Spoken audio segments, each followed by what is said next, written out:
Hey, I'm Andrew. And I'm Chris. We're the hosts of True Believers, a comic book podcast, our weekly show about all things comics. Welcome to episode 16th of True Believers. Chris and I will be diving into the comic book history of the Eternals before their debut in the Marvel Cinematic Universe.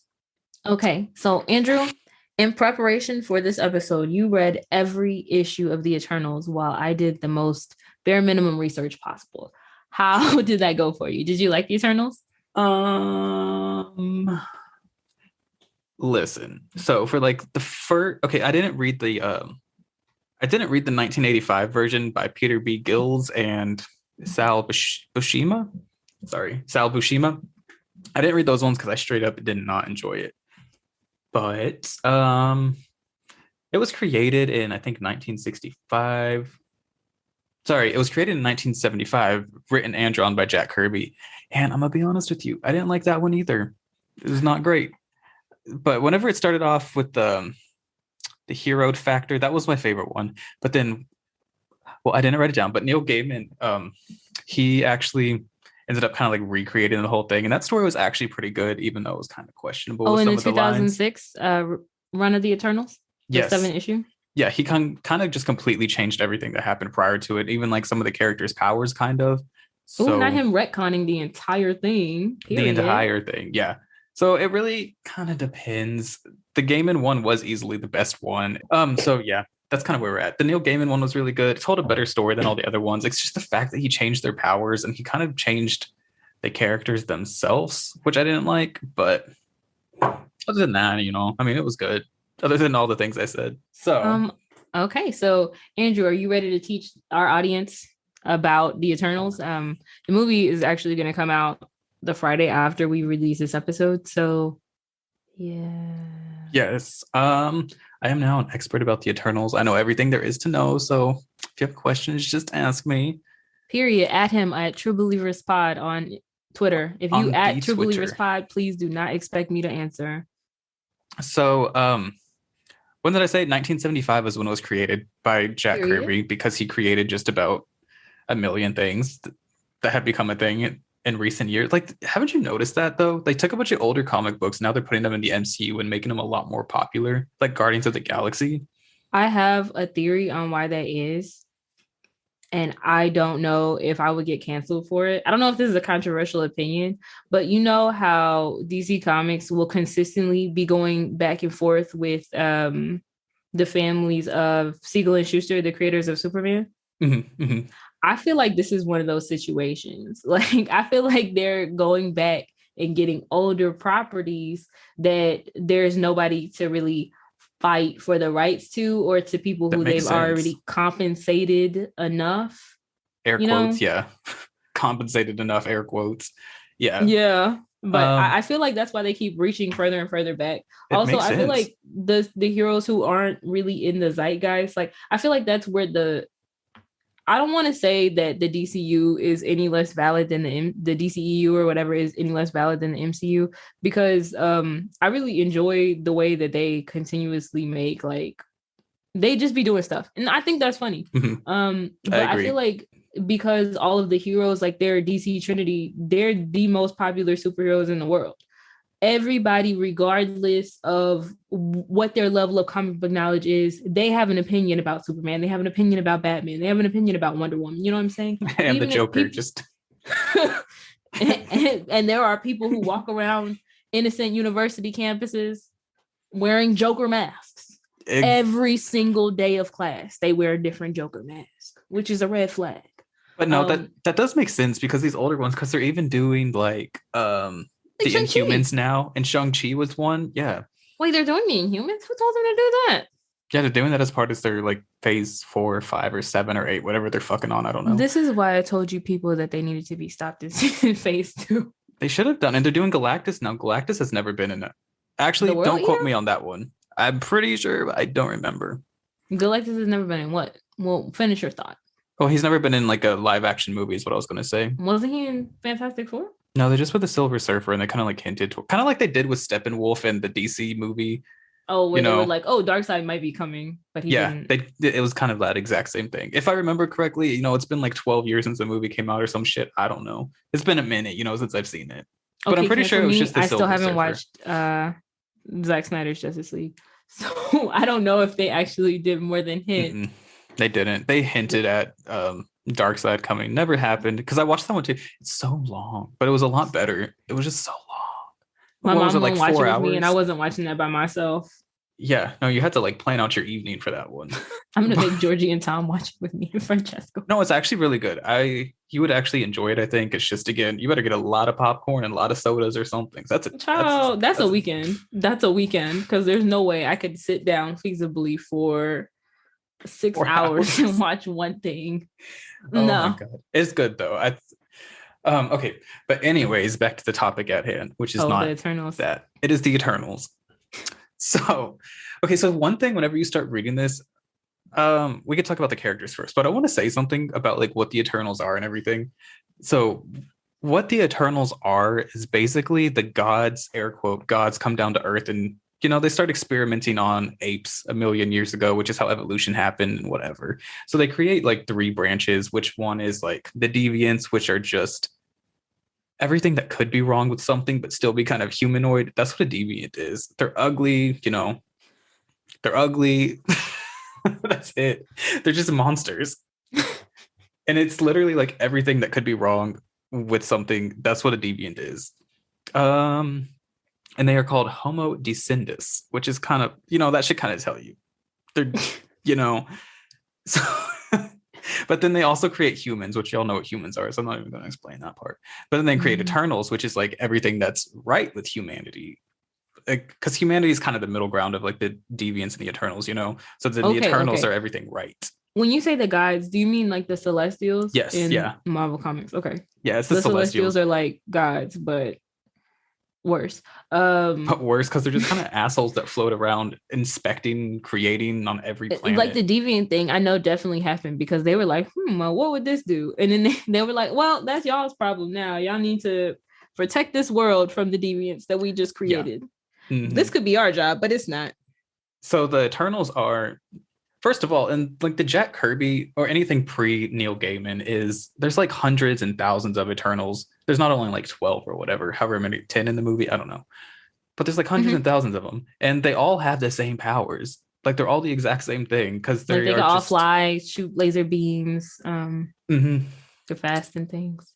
They can rearrange atoms, this is also 1975. So it was before they understood what atoms really are. And this was just kind of like a catch-all, I love early comic science, like the gamma radiation.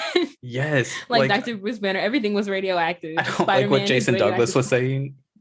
So if you haven't listened to our interview with Jason Douglas.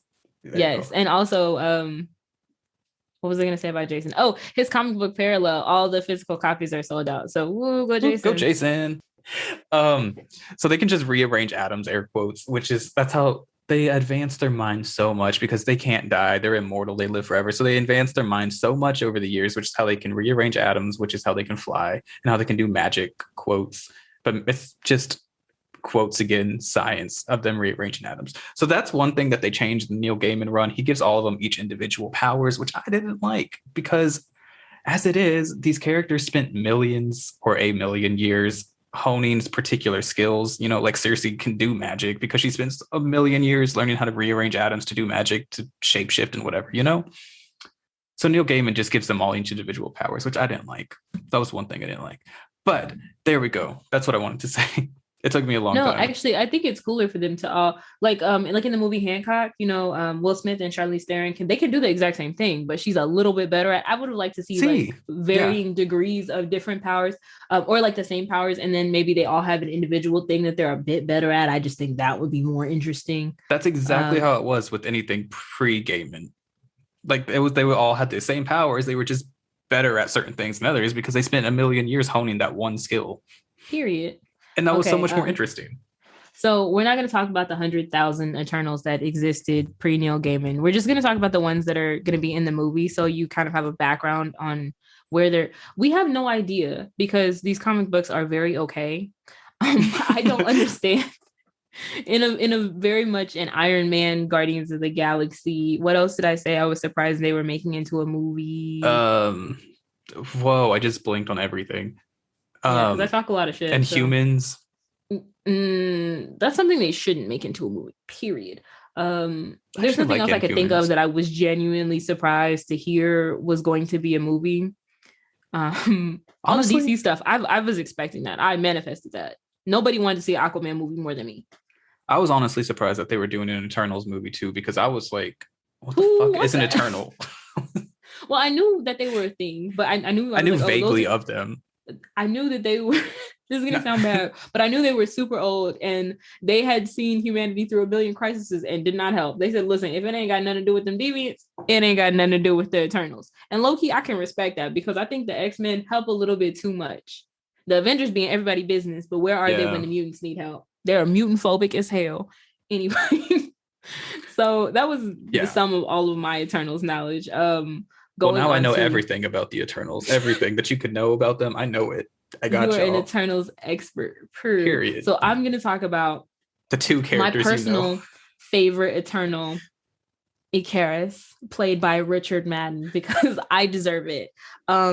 He is basically, they've already started calling him the Superman of Marvel Comics, which, I usually don't like that, but it's kind of apt. They've got similar powers. Like every Eternal, he can fly, he shoots lasers, he's super strong. It's really not exciting. He really likes to fight and be in everybody's business, which I was that meme that's like imagine the messiest person it's a man, isn't it? Yeah. That's him. It's Icarus.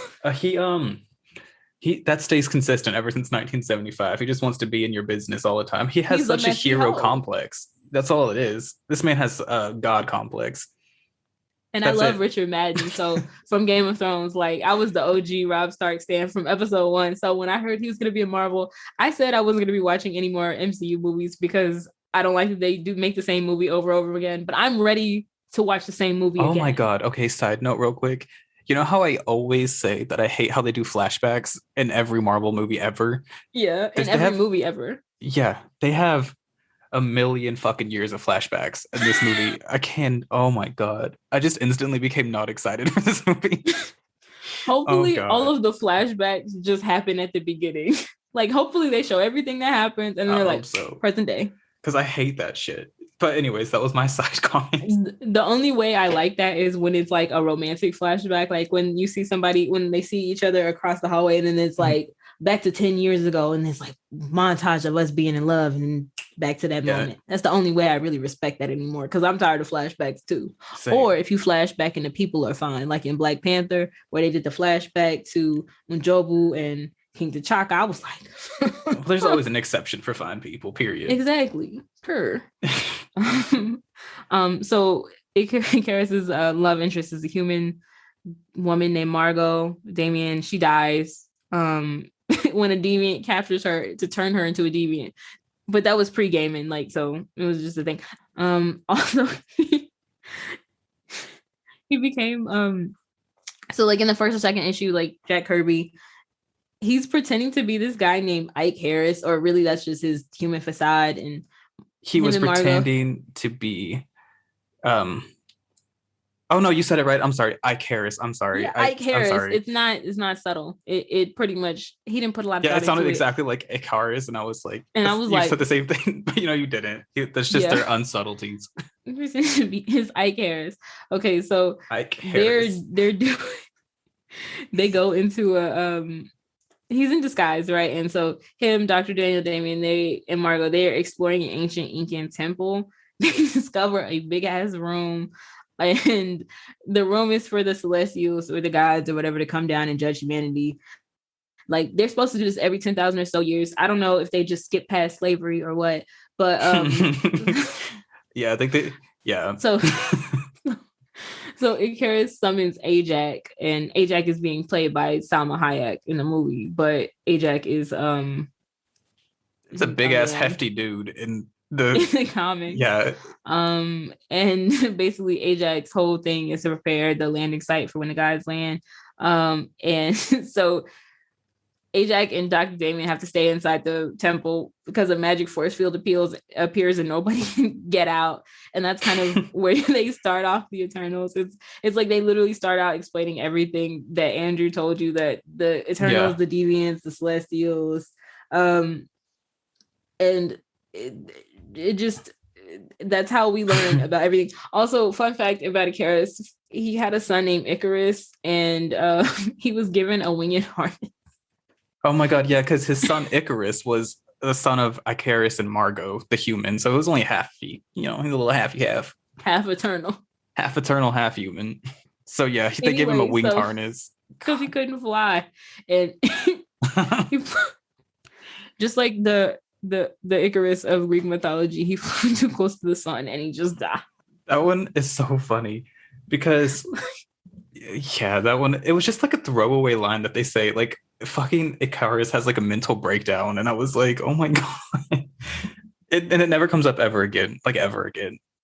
It's so funny. Wait, I have something to say. Can I say that thing you said about Ajax being their slave? I mean, go ahead, because Ajax is essentially their slave. It was funny as fuck. Ajax literally exists inside pre-gaming. This is all pre-gaming right now, but Ajax exists inside like this little, I don't know, like a box type of thing that holds his particles because they can rearrange atoms, So he just exists inside that Ajax thing. in the box, and it's like, okay, we only opened the box for his landing. So Ajax is like a slave, or like a genie in a lamp. Yeah, because he's the only one that can speak with the Celestials and tell the game and run. So that's why. Sure. Okay, so and then ridiculous. So he literally exists just to like help the gods, be a slave for the gods. That's not good optics. That's not good optics. Now I got Salma Hayek as. Thankfully, I don't think she's gonna be a slave. But... No, they have shifted it for the film. that Ajax is actually the leader of the Eternals, like the one who speaks most directly with the Celestials. That's and before this, Icarus is always the leader, except for a little bit when Thena's the leader. But we'll get to that in a second. Yeah, Icarus becomes the leader of the Eternals after Thena fails at being a queen. And Thena, go ahead, Andrew. I know you're dying to talk about this. Thena is one of my favorites. She's not my favorite, but she's one of my favorites. She's going to be the one played by Angelina Jolie. She is the daughter of Zurus. Sorry. She's the daughter of Zurus, and he's literally just, whatever. He's the oldest and the wisest and the strongest and whatever. He ends up dying. It doesn't matter. So Thena becomes the queen just for a little bit. I don't remember why she is not the queen anymore because I didn't read that 1985 run or whatever it was. Doesn't matter. She's the queen and she failed at it. So that's when Icarus becomes the king. But her whole thing is that she has a lover who is a deviant, very Romeo and Juliet. Like, it's whatever. It's First of all, I'm really excited story. Because I've read almost none of this. Like, I've read the teeniest, tiniest, smallest amount of Eternals possible. And I'm really excited because I really don't know what every time I've ever tried to read Eternals, it's been like a side story. So I don't know what deviants look like. I know they all kind of look different. So I've never seen what this Crow thing looks like. And I don't watch movie trailers, so I haven't seen the trailer for the Eternals. Crow, I think the best way to describe Crow, that's her deviant lover, is if you just imagine Red Skull, but his entire body covered in like the red skulliness, you know what I mean? And that's exactly what he looks like. He looks like a red skull over his whole body. That's disgusting. Except he also can't age. He's one of the only deviants that can't age. I don't know why, but that's why him and Thena have been lovers for tens of thousands of years. They fought in the Battle of Babylon together. The Battle of Babylon? Yeah, like the tower from the Bible. Pre-Jesus? Pre-Jesus. Yeah. Why did I say that? I'm surprised. Like, they have literally been here since the beginning of humanity. But that's also just literally called Eternals. Yeah, they were created along with the first humans, but most deviants live a normal human life, quotes. Yeah, so, they have the Romeo and Juliet love, and it's like, whatever. And one of my series, which is my favorite one, the Herod series, is that how you say that? Herod series. That's just a little one-off thing that they did, and it's really cute because they end up having like kids together, and it's a cute thing. They don't know that they have kids because Thena puts her kids into a human body because she is an Eternal and a deviant can't have kids, but it's really cute. It's like whatever. Oh, not her giving Wanda Maximoff. She did, because they find them at the end because the kids almost die, and then they all meet their kids together. Crow and Thena do, and they're like children and hug. And that's my favorite one. That's like the best one out of all of them. Don't listen to anyone who says the game and run is. Thena is, she's like one of the most beautiful, quotes, Eternals. She's blonde, whatever. Her whole thing is that she likes to fight. That's her whole thing. This bitch comes out. She from Texas. She get rowdy. She gets rowdy, y'all. Rowdy. That was Texas. I felt that. And she so she has like a magic spear later in the game and run. That's it. I mean, that's really all there is to it. She just likes to fight, you know? A bad she's bitch. a bad bitch through and through. Angelina She's an eternal. Jolie. She can't die. And in one of the times that she goes to see Crow in Little Deviant World, which is called New Lemuria, she's walking around and then she's like, there's some crazy shit happening here. You know, like, this is wild. I don't know what's happening here. And then she finds out like all the deviants that don't fit in, like maybe they're too beautiful. Like one of them is, his name is Ransack, by the way. I don't know if he's going to be in the movies, but I have a feeling he will be. And the other one is like Carcass, and he's too ugly to be a deviant. So it was weird how that worked out. But anyways, they discover there's like a gladiator ring type of thing where they have to fight for their lives. And she just saves everybody. She like drowns the whole city of New Lemuria because that's under the Atlantic Ocean, I think, or Pacific. It's under an ocean. There's 7, pick one. But it's under the ocean. So she drowns the whole city and saves these 2 Eternals, which is insane. But that's why we like Dina. She's here for a good time. She's a good person. And she has a lot of kids throughout this. She's the only Eternal with kids, which is weird. Even in the game and run, she has a child. Because most Eternals can't have kids. Just thought about that. Didn't think about that. But yeah. So there's Dina for you. So we're excited to see her. Because, you know, that one at least looks consistent. She's going to have the spear. Why do I keep saying sphere? She's going to have the spear. She's going to be a bad bitch. And plus Angelina Jolie, period. Who else? Oh, Sprite. There's Sprite. Sprite's a child eternal. Thousands of years old, but you know, young in eternal time. Like eternally a kid, which I think is funny. Sprite was originally Sprite is being played by Leah McHugh. Sprite was originally a boy. Spent years honing magic like Cersei. Cersei is a powerful magician, but Sprite is really mischievous with it, very like Loki, like young Loki. Loves to cause problems, but unlike Loki, is not a little bitch, not malicious. Not entirely until the game and run, which is when he changed everything.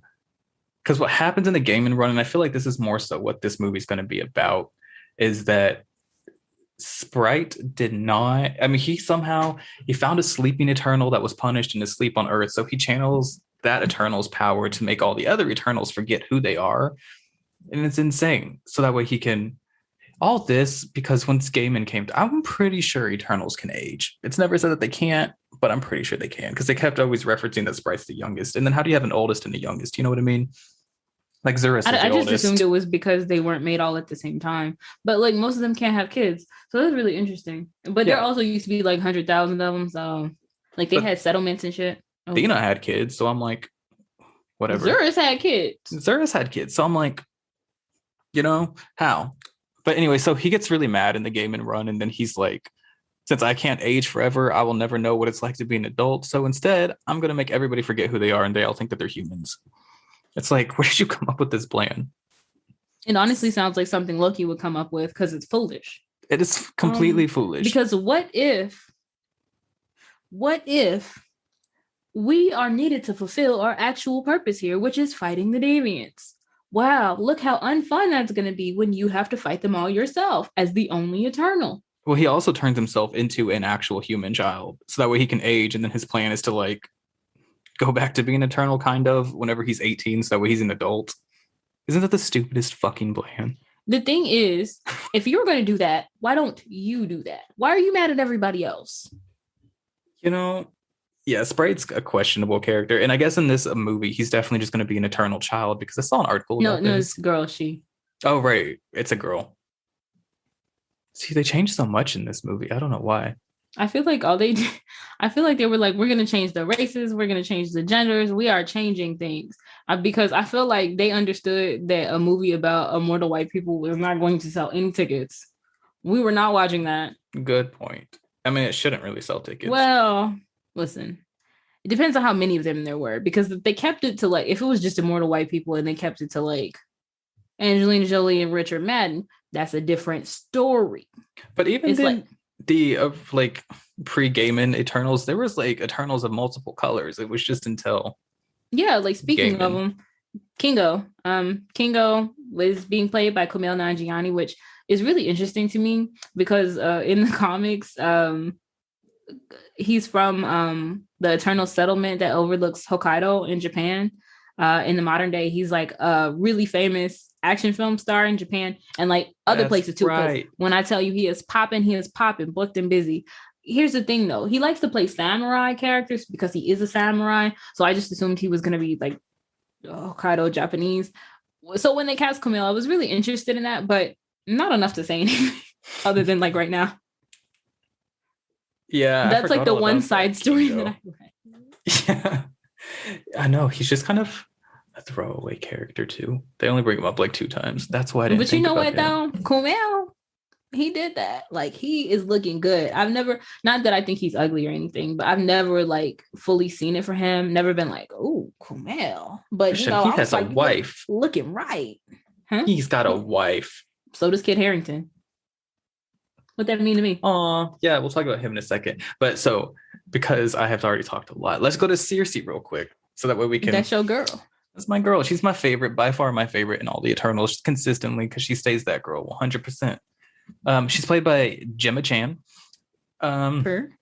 As I was reading, though, I noticed a little fun fact about this, which was in the Jack Kirby run in 1975, he changed the spelling from SERSY to SERSI.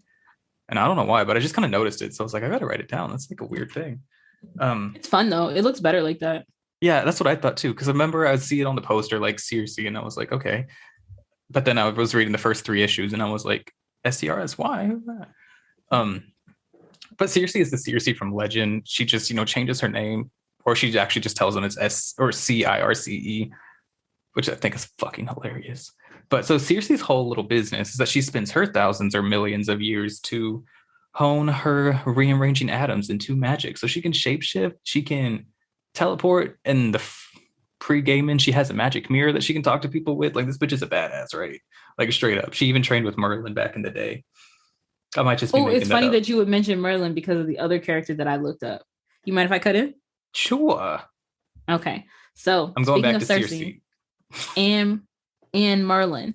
So here we arrive at Dane Whitman. Not an Eternal. Dane Whitman is the second Black Knight. Well, the third, technically. He's descended from Sir Percy of Scandia, who they tell you is one of the Knights of the Round Table, like King Arthur. Mm-hmm. So Dane Whitman is a scientist, a swordsman, a strategist.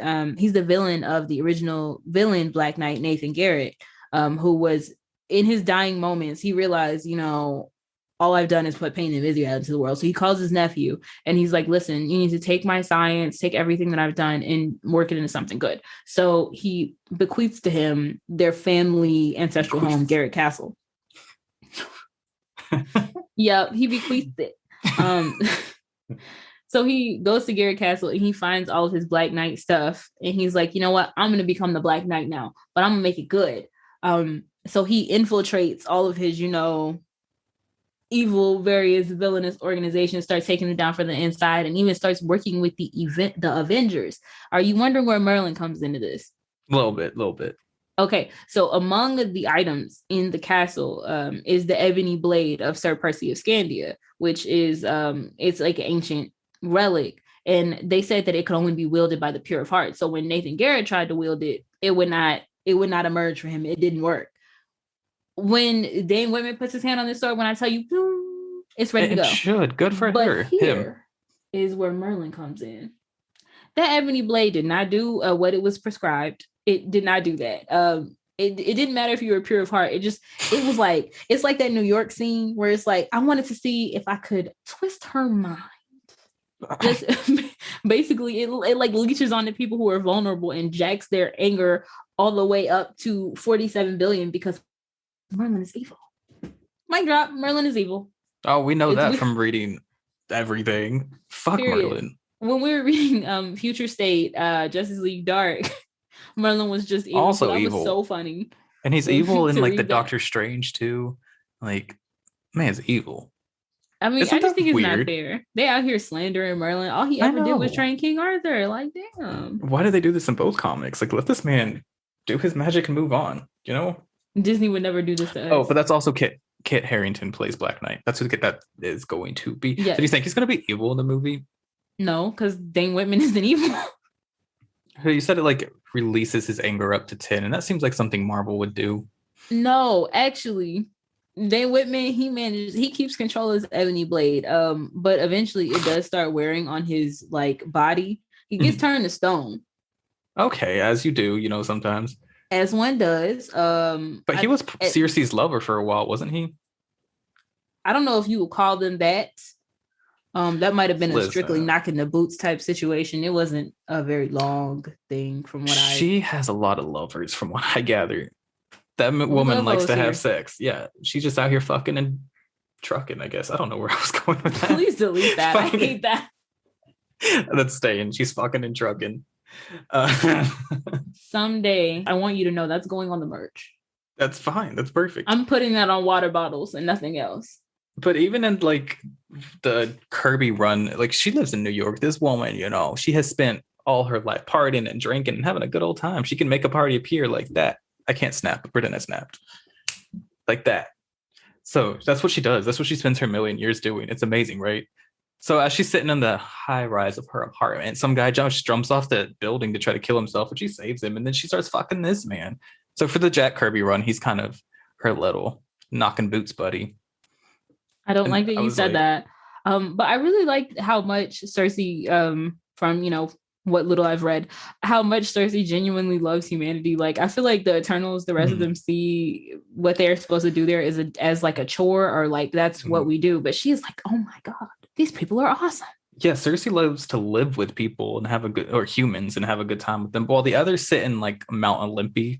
They sit on Mount Olympia and just judge and just wait for Deviant. Like, come on, get a fun life like Cersei. I think I know they obviously have to have changed this from the movie. Like, in the movie, because they're apparently they're going around the world to gather up, even though there's only like 10 of them. So I'm like, how y'all? What's funny? I didn't see the trailer all the way because I don't watch trailers, but I saw like just walking past and I saw them all like standing up. So I only thought there were like 5 of them. So I was deeply surprised to find out Ma Dong-seok and who was the other one? Kumail Nanjiani and whoever Druig is. I was deeply surprised. Oh, Makari too. Yeah, I was deeply surprised to see them because I was like, oh. Makari's pretty consistently like, okay, Makari was also one of Cersei's little fuck buddies throughout the years. Isn't that crazy? Like, she was out here doing everybody, but that's only in the game and run. They just make a bunch of references to way back whenever they were fucking each other, which I don't think is going to happen. Please stop saying the F word because it's starting to make me uncomfortable. Whenever they were knocking boots. So Makari's going to be played by Lauren Ridloff now, who is she's deaf in real life. So obviously I think the character is going to be deaf too, which I think will be very interesting. Definitely deaf and using sign language, which I think is really cool. Not that it's brave of them for including somebody who is disabled or like all these people of color. It's not like brave or really all that. But it's nice to have some variety, period, because and this one thing I will say about Lauren Ridloff, I know they said that they made an adjustment on set because she was not having the easiest time acting with the CGI scenes, because it was basically like she was talking to a wall. She was like, what do I do? How do I know to get my cue? And they shined a laser pointer on the wall and something like that, like the inclusion of sign language and then just the slightest act of adaptability or like accessibility. Right. It just makes me wonder like how many people could have been included before this if this was such a simple fix. It's not hard to be accessible if you want to be, and that's just it. It's all about who you feel like you should make the space for. Exactly. So I'm glad that this is one character change I'm very happy about, because I think that'll be very interesting, and it's so easy to make, like, to adapt this character to fit, being deaf. Like, I don't know, I'm excited to see what they do with this.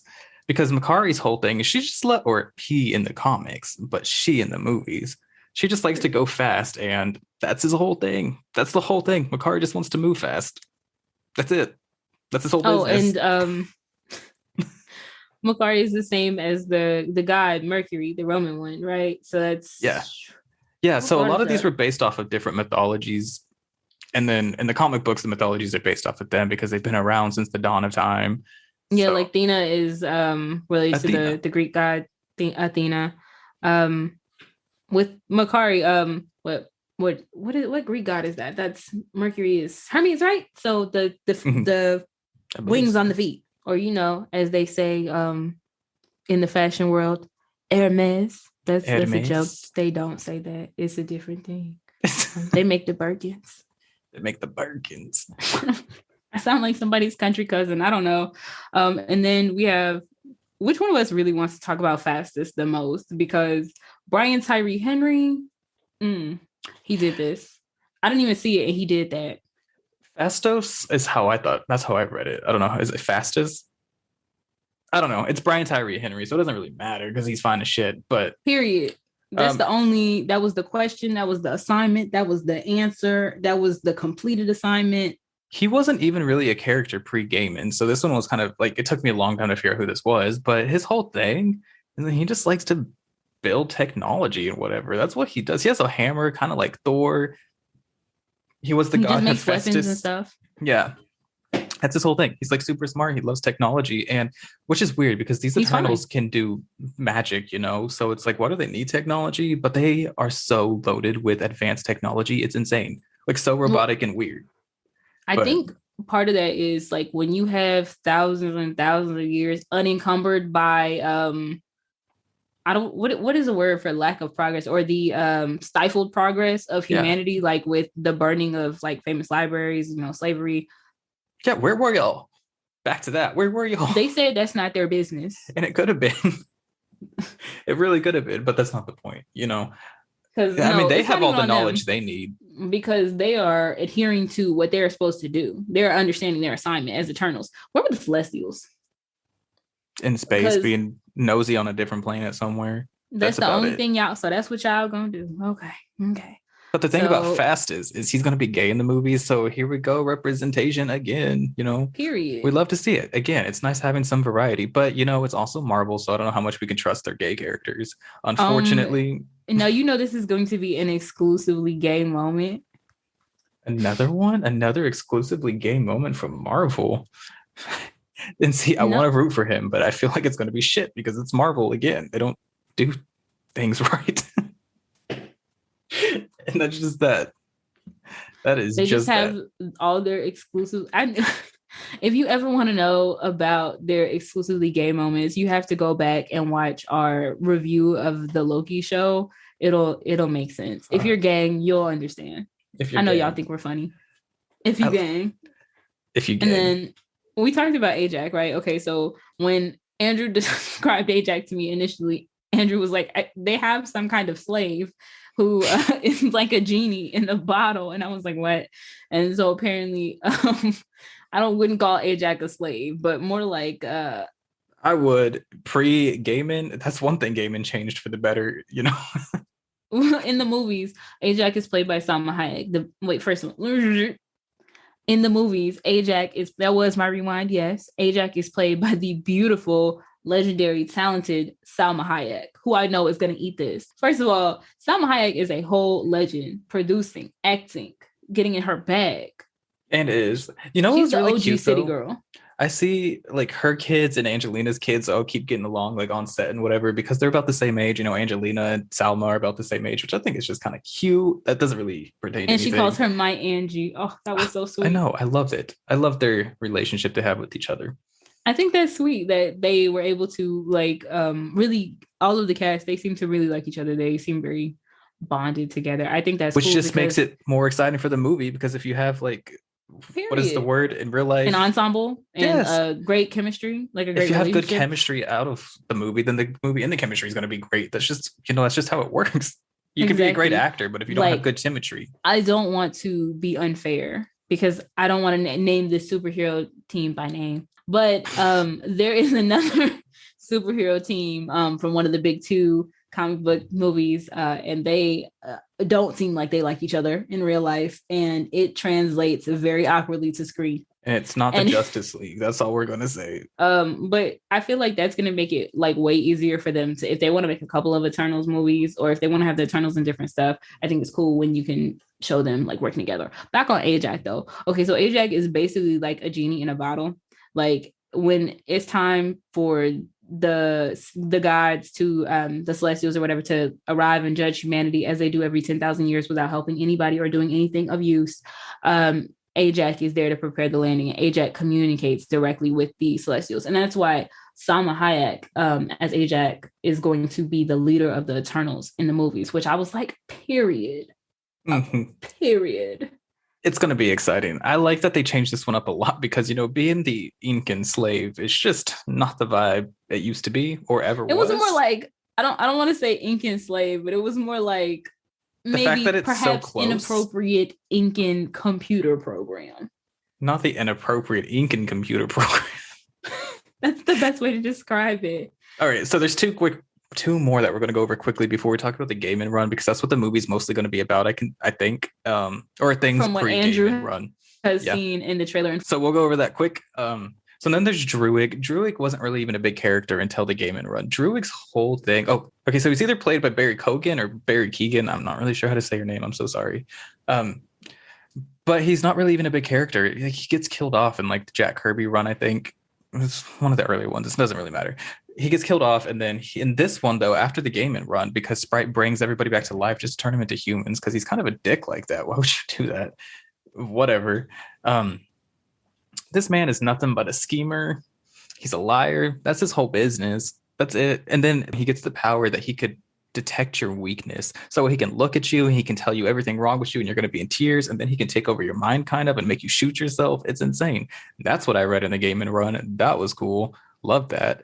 We just watched some man blow his head off twice in that one. Ooh, not him trying to do the I heard a rumor. So Druig's clearly going to have these powers in this movie, and he's clearly going to be an enemy because he's been an enemy consistently since 1975. And that's all you have for that one. We're not really excited. I don't know. So most likely, but I'm really wondering if they're going to go the Black Panther route and subvert this like they did with M'Baku and Nakia. True. Yeah. They might, because they do things like that. Because you know they are both straight up villains in the comics. So from there we go from Druig to, who do we leave out? Gilgamesh. Gilgamesh, I really love Gilgamesh too. Ma Dong-sak. Yeah, he doesn't. Sorry, you can talk about / Don Lee. That's it.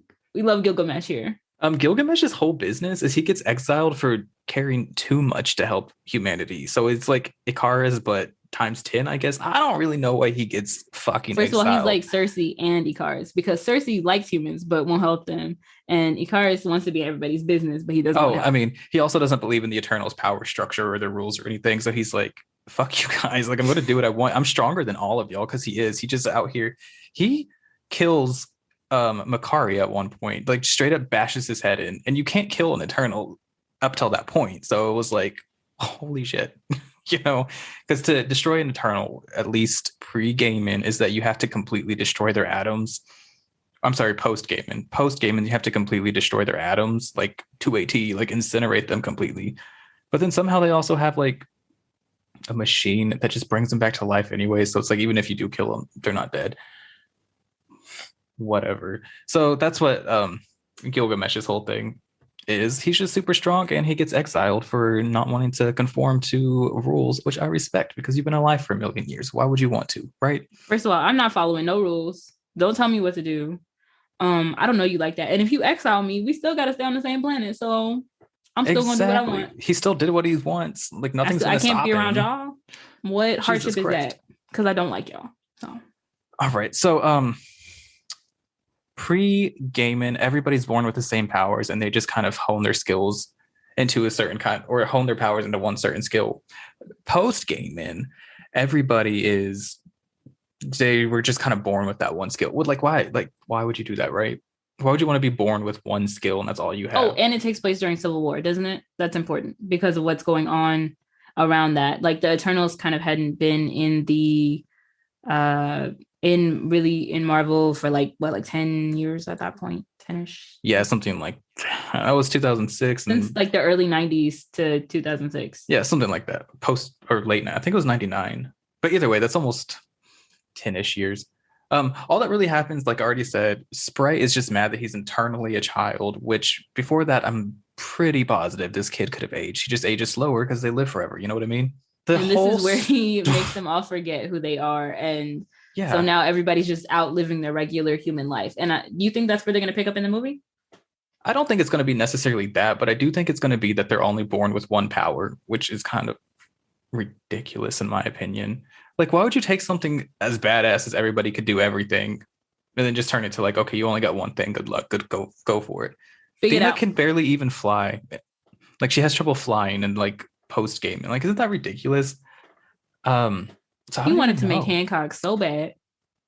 And he didn't. Sorry, Gaiman. I think that's all I really want to say because the story doesn't actually matter. I think it's just going to take Gaiman's version of the characters and make it into a movie where it's them versus deviants. I think that's what's going to happen. I But think they're going to. Oh, sorry. if not, I think it's going to be because the Gaiman run and exist of like this alien space horde that's coming to Earth, and for some reason only Makari can talk to this sleeping celestial.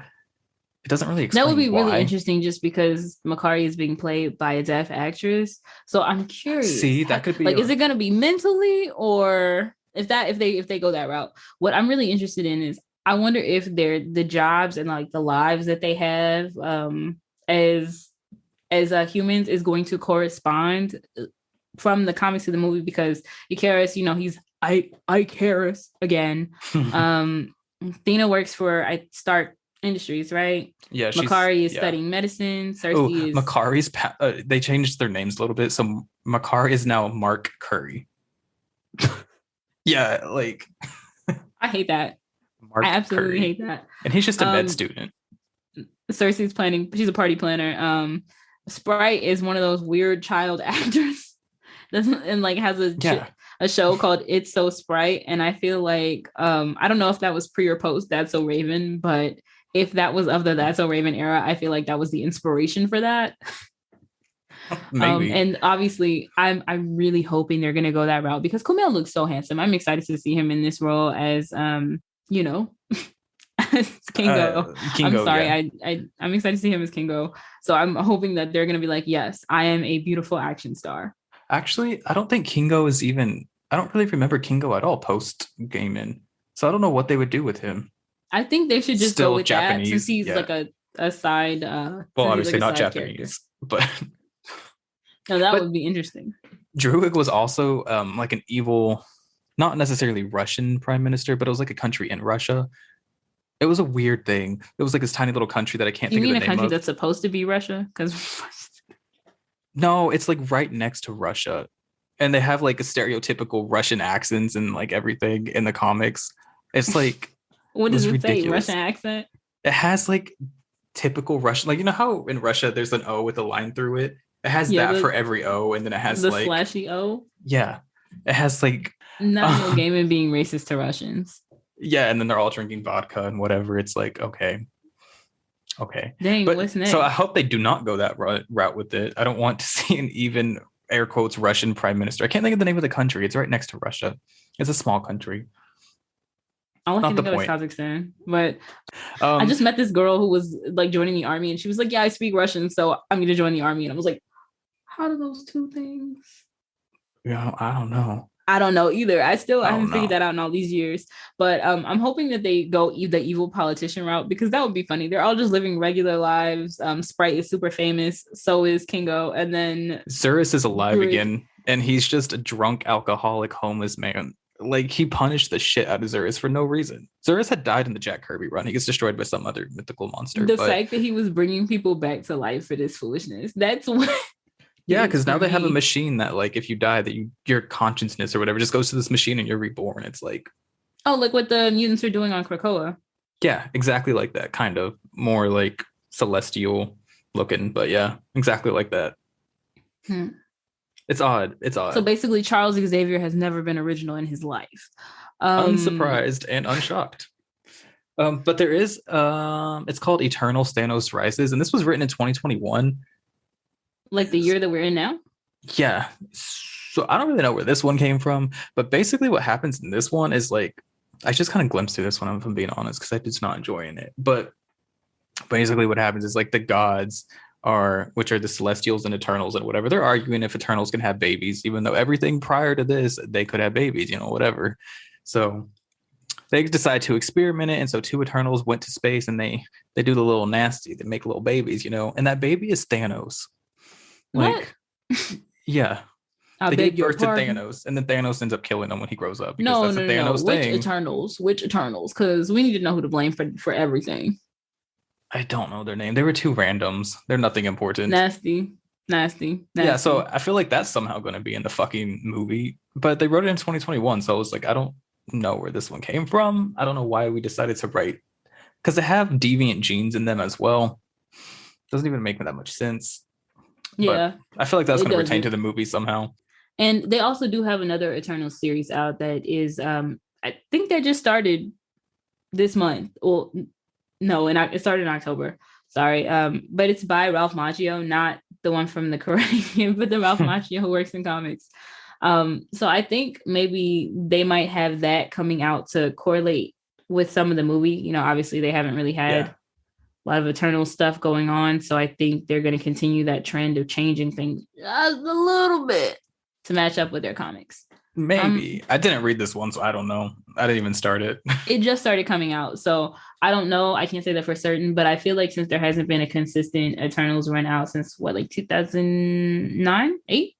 Oh, I think. Yeah, about that. Yeah, that was right after Gaiman. There was another one right after Gaiman that just kind of continued his run. But honestly, I wouldn't suggest it. It has a crossover with the X-Men, though, so if you like that. Period, because we do love the X-Men here on the True Believers, a comic book podcast. Oh my God. Okay, sorry. One quick side note, and then we'll finally finish up. In this one with the crossover with the X-Men, it doesn't even have it's like they're all fighting Drew against some evil Eternals, whatever. So Icarus goes to get the X-Men to fight with him. It's like, why would you do that against, literal gods against men, whatever. But so he has because they know the X-Men gonna get it back in blood.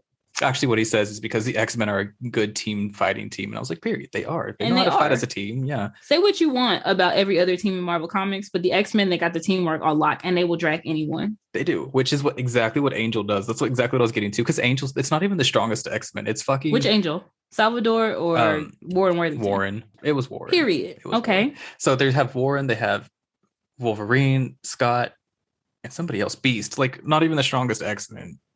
But not the whole point was that it's literal gods against men, so they're not going to win this fight. So Angel grabs this bitch by the hair and just starts dragging her. That's it. It's like you can't do anything else. Wait, does it work? Does he literally just have this woman Exactly. It's like if you watch any Facebook fight of two women, he just grabs her by the hair and is dragging her, pulling her back. He's flying. What year was this in? 2008. That was pre Bad Girls Club, because I was about to tell you. Oh, it was Bad Angel Girls was Club. watching. Warren is already rich. He ain't got nothing else to do all day. He said, "What's next? Man. He gonna be throwing drinks maybe, bitch. And then fly away." And let's not forget the punches. Oh my God! See, that's the thing. He just grabs her by the hair and starts flying. I was like, bro. It was one of the best comic moments in history ever. Period. So that's it. I don't know why the X-Men were involved, and not even the strongest one, but that was at least a fun story to read. I still wouldn't recommend it because it wasn't really concise in a lot of ways, but that's not the point. The point is this is mostly going to be based off of the game and run characters is what the movie is going to be based off. I think. I can't confirm it. I obviously haven't seen it. I'm mad because Andrew's notes that he sent me for this, they say I skimmed this shit. That's the Thanos one because I didn't enjoy it. It seemed like a waste. Sorry, Kieran Gillen, who wrote that. How dare you insult Kieran Gillen, who did the second run of Young Avengers? How dare you do that? Love Young Avengers, but this story was just dumb. And I think that they only did it so that way they can put it into the fucking Marvel MCU. And it's like, whatever. And you would do it too for a check. Girl, there's not a lot I won't do for a check. You heard it here first, folks. Andrew's willing to do a little something strange for a little bit of change. If you have any requests, that was a joke. Real hot girl shit. And if the beat live, that's all for this week's episode of True Believer. So thank you for all of your support, everybody. We will see you next Wednesday, the 8th, where we will be covering the United States of Captain America. Woo, woo, woo. That's one of my picks. We're available on all major streaming platforms except for Pandora. And if you really like the show, please leave us a review and continue sharing with your friends. We really appreciate it. And as always, if you want to leave a suggestion on what we read or watch, you can find and DM us on social media, email us, or leave a voicemail at 650-761-2629. Not if you're nasty, because I listen to those, not Andrew. Or join our Discord. Also, we really are looking for suggestions on what new content to publish in the new year. I don't want to say we're running out of ideas, but the well is drying up. Help us out, people. And we just like to hear your ideas. Also, and if you want to go more in depth with Eternals, because we only had such a certain amount of time here, just hit us up. I can talk about it. If you listen, and as was said previously, if you want to talk about the Eternals, you better get on Twitter at True Believers Pod, because yeah, so hit us up with the ideas. Hit us up if you want to talk more Eternals. Sorry. Whatever. It's in the notes. Bye, y'all. Bye.